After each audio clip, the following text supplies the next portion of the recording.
noticiero preferido, Condones Informativos. Soy Alejandra Velasco y el día de hoy los acompañaré durante el programa. Nuestro noticiero está encaminado a demostrar y a enseñar las actividades realizadas durante este parcial en la materia de lengua y literatura. En nuestro programa de hoy realizaremos hilos conductores, en donde vamos a mostrar ciertas entrevistas y feedbacks con temática Pinta la Navidad del color de tu corazón. También conoceremos sobre el reconocido representante del Teatro Universal, Pierre Corneille. También les traemos un segmento de entretenimiento con un rompecabezas digital. En nuestro segundo segmento vamos a tratar sobre el teatro hispanoamericano, en donde conoceremos algunos de los representantes del mismo, tratando ciertas obras en específico. En nuestro tercer segmento les brindaremos información precisa sobre el teatro ecuatoriano, un espacio breve en donde vamos a comparar dos grandes obras.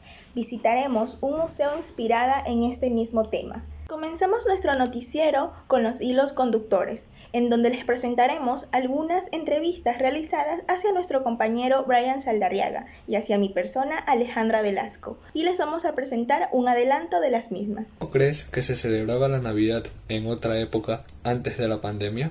Yo creo que la Navidad antes de la pandemia, lo que la diferencia era que podíamos reunirnos con muchos más familiares y muchas más personas, podíamos hacer reuniones de no había un número de personas para asistir al lugar, en cambio ahora ya hay ciertas restricciones.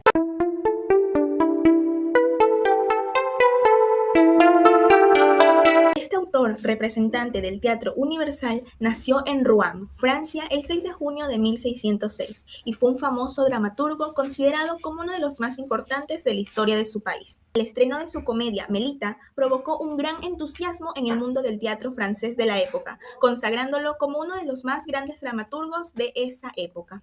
En el año de 1647 fue premiado por su trayectoria, siendo nombrado miembro de la Academia Francesa.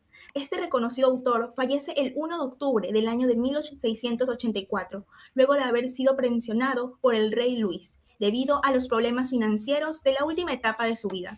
Sin embargo, dejó un gran legado de obras muy famosas a nivel mundial. Entre ellas, hemos decidido destacar La ilusión cómica, El Cid, Siana, Clitandro o La inocencia perseguida, La galería del palacio, Psique, Sertorio y Tito y Berenice. Bienvenidos a la sección de entretenimiento de nuestro programa. Aquí un participante resolverá un rompecabezas digital en el menor tiempo posible.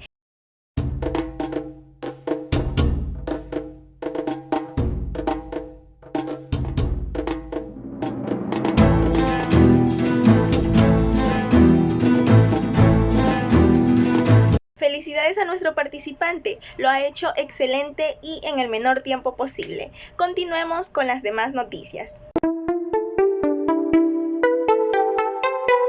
En el teatro hispanoamericano encontramos grandes representantes, entre ellos destacamos a Lope de Vega, considerado como el más importante dramaturgo de esta época, desarrollando esta corriente literaria en un momento en el que el teatro era un auténtico fenómeno de masas y estaba popularizado.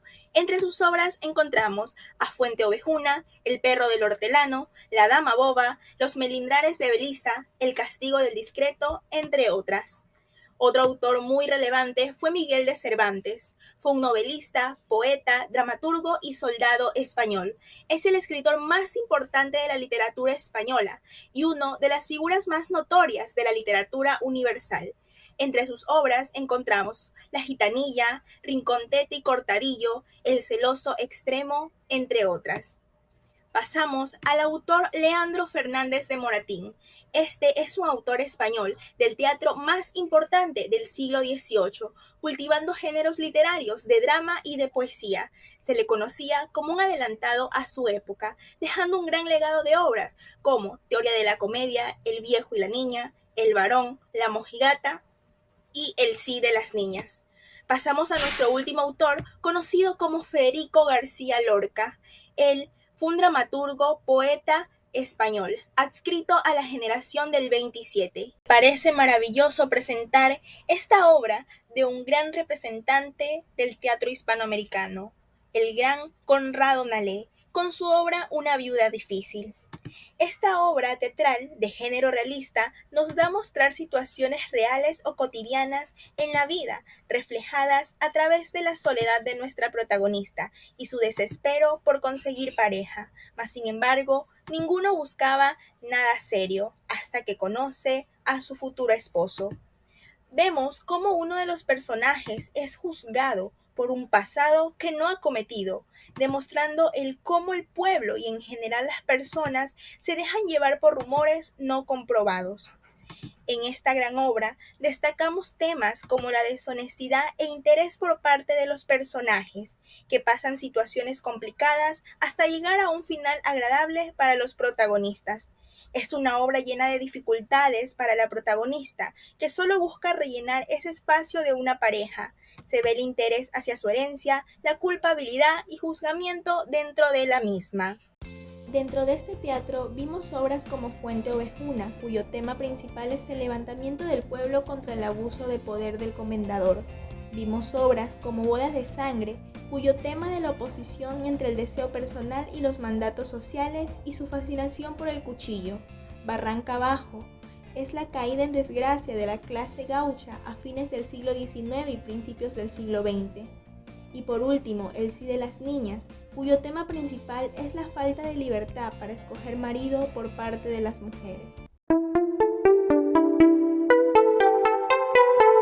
Este ha sido progresivo y ha podido influir directa y drásticamente en la vida diaria del público al que va dirigido. Proviene desde la época precolombina, en donde se cree que se dio inicio a este teatro. Es aquí donde los indígenas los hacían en primer lugar por diversión y entrenamiento, y en segundo lugar para rendirle tributo a sus dioses. A mediados de los años 60, Ecuador siente directamente el apoyo internacional, como de la UNESCO.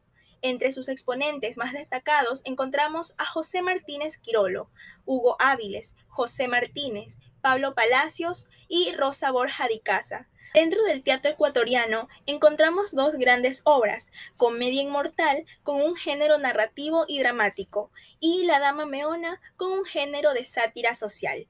La finalidad de la obra Comedia Inmortal se basa en insertar la realidad social, pero de manera un poco exagerada. Tiene como fin la crítica social.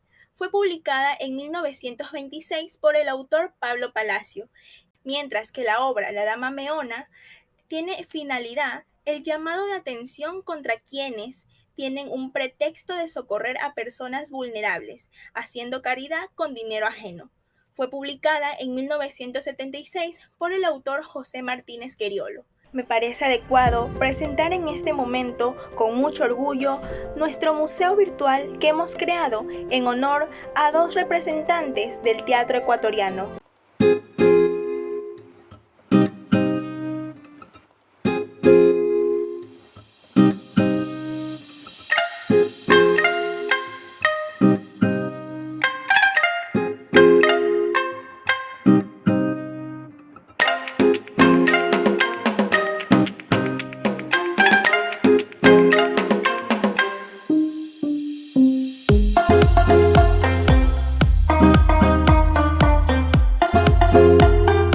Conocido información precisa sobre el teatro ecuatoriano, me enorgullece presentar una dramatización en honor al autor Federico García Lorca por parte de los estudiantes de la Unidad Educativa Julio Pierregros de la ciudad de Manta, de su gran obra Bodas de Sangre. Con un cuchillito en un día señalado, entre las 2 y las 3, se mataron los dos hombres del amor, con un cuchillito que apenas cabe en la mano. Presentamos metacogniciones, según lo aprendido a lo largo del programa. Antes de dar por culminado nuestro noticiero del día de hoy, quiero darles un pequeño mensaje aprovechando que ya se acercan estas fechas navideñas. La Navidad es tiempo de amar, tiempo de perdonar, tiempo de pasar en familia o con nuestros seres queridos, sean amigos o familiares. Muchas veces nos olvidamos del verdadero significado de la Navidad y nos centramos en lo material. Debemos saber valorar la vida. De todo corazón, les deseo que en estas fiestas las pasen pasen maravilloso junto a sus familiares, que tengan la sabiduría, valentía, fortaleza y amor suficiente para que el próximo año sea mucho mejor. Damos por culminado nuestro noticiero del día de hoy, con dones informativos. Nos vemos en un siguiente programa. Tengan todos muy buenas tardes.